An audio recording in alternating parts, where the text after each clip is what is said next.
मित्रों, मैं राजकुमार पांडे अपने लोकवार्ता चैनल से। आज बात किसी हवाई मुद्दे की नहीं होगी। आज बात होगी उस कौतूहल की, उस कोलाहल की जिसने देश की राजधानी से लेकर देश के हर कोने को मत कर रख दिया। ये क्या चल रहा है? ये कौन सा नाटक रचा जा रहा है? देश का आम आदमी, देश का अभिभावक और वो नौजवान जो रात भर मोमबत्ती जला करके आंखें फोड़ करके पढ़ाई करता है, आज अपना सिर पकड़ के बैठा हुआ है। सवाल सीधा और सपाट है, ये छात्र आंदोलन है या सियासत का दंगल? जिस छात्र आंदोलन की बुनियाद नौजवानों के भविष्य, नीट की परीक्षा, शिक्षा की शुचिता और पारदर्शी व्यवस्था पर टिकी होनी चाहिए थी, आज उस आंदोलन की नाव पर चढ़ करके कौन कौन अपनी रोटियां सेक रहा है? जरा नजरें घुमाइए और भारत की सियासत को देखिए। जिसका इस आंदोलन से कोई लेना देना था, दूर दूर तक कोई लेना देना नहीं था, आज बुझे चले हुए कारतूस अपनी पार्टी को खड़ा करने के लिए फिर से आंदोलित है। जब आंदोलन की पवित्रता पर सियासत का गिद्ध मर्राने लगे तो समझ लीजिए कि मूल मुद्दा तो तेल लेने चला गया। आज यही हो रहा है, छात्र पीछे छूट गए, नेताओं की मारकाट, उनकी तू मैं आगे आ गई है। ये कहावत है, खेत खाए गदहा और मार खाए जुलाहा। यानी परीक्षा रद्द हो, धांधली हो, सिस्टम की नाकामी हो, भुक्तभोगी तो आम छात्र है, लेकिन क्रेडिट लेने के लिए होड़ में कौन आगे हैं? नेताजी हैं। हर पार्टी सीना ठोकर कह रही है कि हम ही असली माई बाप है छात्रों के। कांग्रेस और आम आदमी पार्टी में आपस में ही खींचतान मची हुई है। हम बड़े हितैषी और कि तुम बड़े हितैषी। समाजवादी कभी इधर झांकती है, कभी उधर झांकती है, दोनों तरफ से अपनी गोटी सेकने में लगी है।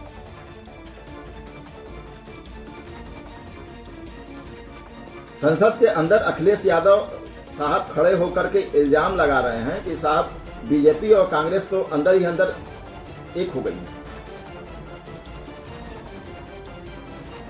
उधर अरविंद केजरीवाल है, उद्धव ठाकरे और अरविंद केजरीवाल एक मंच पर मुस्कुरा रहे हैं। ये भाई कौन सा समीकरण बन रहा है?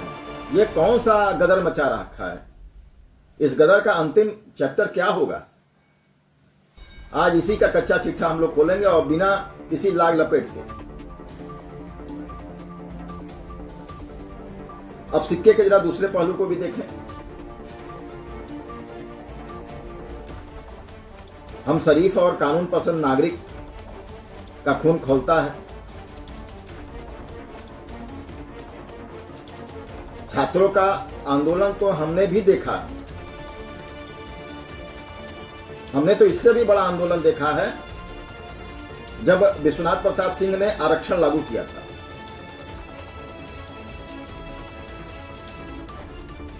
छात्र आंदोलन में तर्क होता है, नीति होती है, मर्यादा होती है और एक नैतिक बल होता है। लेकिन जंतर मंतर पर आज जो दिख रहा है, क्या वो छात्रों का रूप है? महिला पत्रकारों के साथ खुलेआम अभद्रता की जा रही है। खबर कवर करने गई कई मीडिया की बेटियों से बदसलूकी हुई रही है। जवानों को दौड़ा दौड़ा कर मारा जा रहा है। क्या वो पीटने के लिए हैं? सरकार क्या कर रही है?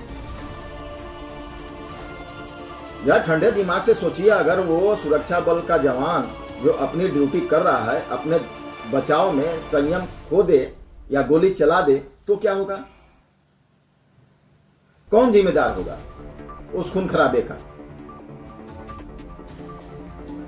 क्या वो नेता जिम्मेदार होंगे जो पीछे बैठ करके भड़का रहे हैं?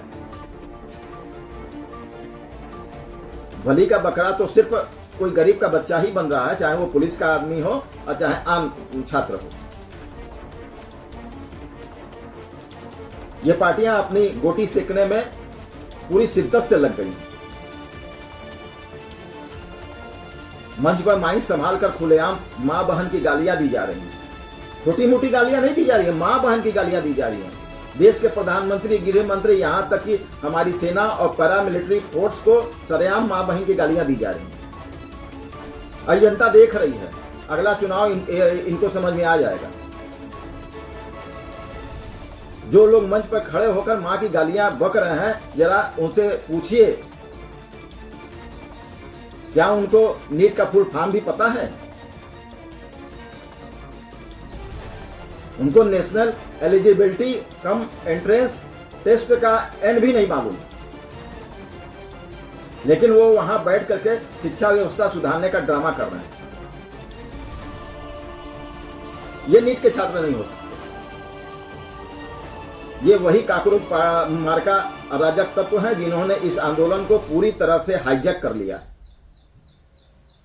सरकार को इनके साथ सख्ती से पेश आना होगा, तब देश ये छात्र सुधरेंगे। ये छात्र नहीं उपद्रवी हैं, सॉरी, ये छात्र नहीं, ये उपद्रवी हैं। एक बात से ये उपद्रवी भूल रहे हैं कि 1990 का जमाना नहीं है, ये एआई और डिजिटल टेक्नोलॉजी का जमाना है। उपद्रव करने वाले, पुलिस पर हाथ उठाने वाले, गाड़ियों में तोड़फोड़ करने वाले, एक एक हुड़दंगी की फोटो और वीडियो एआई कैमरों में कैद हो चुके हैं और सबका हिसाब होगा। लाखों उपद्रवियों की कुंडली बन चुकी है। कानून जब अपना डंडा चलाएगा ना, तो ना कोई नेता बचाने आएगा और ना कोई मंच काम आएगा। घर मकान सब नीलाम हो जाएंगे, सब कुर्की हो जाएगी, सब बर्बाद हो जाएंगे। याद रखिएगा, यूपी में वो हो चुका है। संभल में आपने देखा है कि 150 परिवार भागे हुए हैं और 150 मकान आज भी खाली हैं। ये कानून से खिलवाड़ करने का अंजाम क्या होता है, इनको समझ में आ जाएगा। ऐसे उपद्रवियों के साथ सहानुभूति कैसी? क्या ऐसे लोगों को कानून के दायरे में ला करके कड़ाई से सबक नहीं सिखाया जाना चाहिए? बिल्कुल सिखाया जाना चाहिए। बात सिर्फ उपद्रवियों तक सिमट कर खत्म नहीं होगी। सिक्का दो तरफा है। हम सरकार से भी पूछना चाहते हैं, आखिर यह नौबत आई ही क्यों? जब नीट परीक्षा में धांधली की खबरें आ रही थी, जब पेपर लीक के कयास लग रहे थे, जब लाखों छात्रों का भविष्य दांव पर लगा था, तब सरकार ने इस समस्या को समय रहते जज क्यों नहीं किया? क्यों सोती रही सरकार की जांच एजेंसियां? जब वांछुक धरने पर बैठे हुए थे, आज 20 दिन से वांछुक धरने पर बैठे हुए थे, सरकार को सुध नहीं था कि जाकर उनसे बात करें?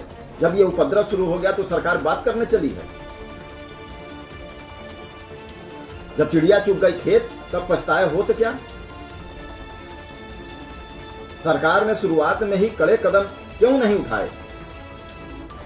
ये उपद्रवियों को लाठियों से मारना चाहिए था। अगर समय पर पारदर्शी जांच कराकर छात्रों को भरोसा दे दिया जाता, तो आज इन अराजक तत्वों को जंतर मंतर पर कब्जा जमाने का मौका ही नहीं मिलता। सरकार की ढिलाई और ढूलमुल रवैये ने ही इस आग में घी डालने का काम किया है। सरकार को इनमें सेलेक्ट करना होगा कि कौन उपद्रवी थे और कौन छात्र थे। छात्रों के साथ सहानुभूति दिखाइए, उपद्रवियों तक सख्ती करिए। कुछ लोग कह रहे हैं कि पार्लियामेंट के दरवाजे खोल दो। क्या तुम्हारे घर का दरवाजा है?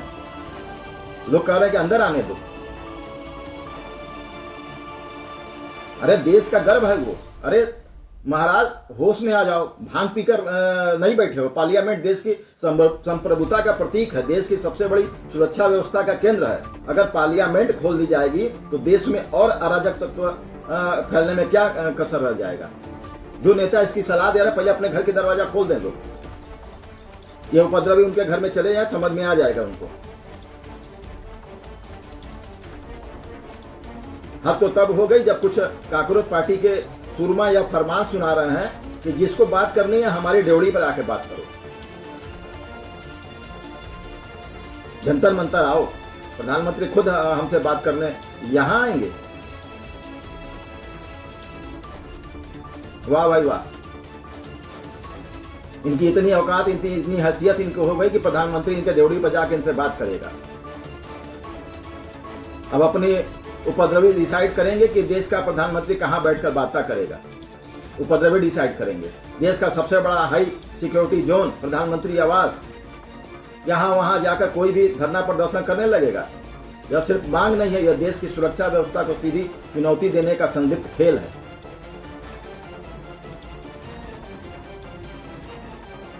वहां 3 लेयर सुरक्षा होती है, वहां तोप लगे होते हैं, वहां मिसाइलें लगी होती हैं।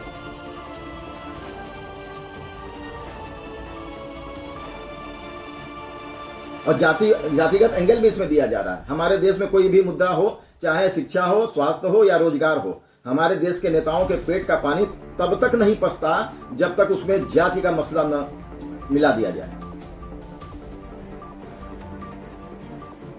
राहुल गांधी जी मांग कर रहे हैं कि धर्मेंद्र प्रधान इस्तीफा दें, प्रधानमंत्री मोदी देश से माफी मांगे, छात्रों पर दर्ज केस वापस हो।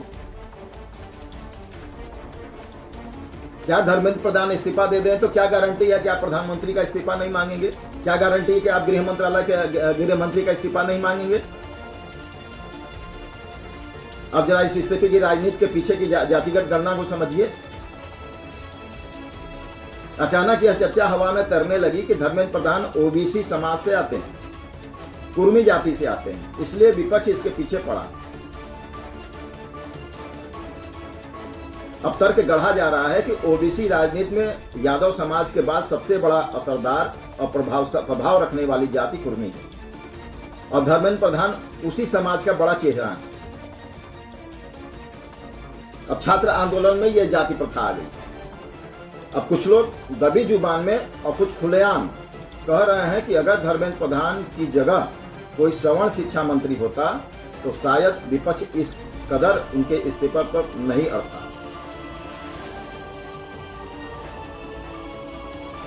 ये कैसी विचित्र राजनीति है, जहां लाखों छात्रों की मेरिट, उनके भविष्य और शिक्षा तंत्र के भ्रष्टाचार पर बात होनी चाहिए, वहां नेताओं ने तराजू निकालकर जातियां तोलना शुरू कर दी।